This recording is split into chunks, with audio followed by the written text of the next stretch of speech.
Pineapple farmers in Ngariant under Imphal East district are reeling with the aftermath of the recent heavy rainfall and a massive hailstorm which wreaked havoc on their agricultural crops.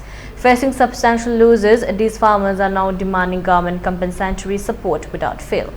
A team of media representatives recently visited Thayonkom village and Thamaram Tangkol village in Ngariant to interact with the affected farmers. Witnessing first-hand extensive damage to the pineapple farms in Thamaram Tangkol village, the media then captured the distress and plight of the farmers.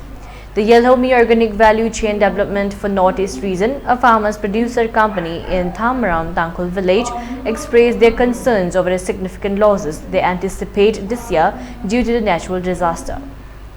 With 530 farmers working under the company across 10 adjoining villages and cultivating pineapple in 186 acres of land, the company usually yields a turnover of approximately Rs 56 crore annually. However, this time, the company anticipates a substantial loss due to extensive damage inflicted by heavy rain and hailstorm.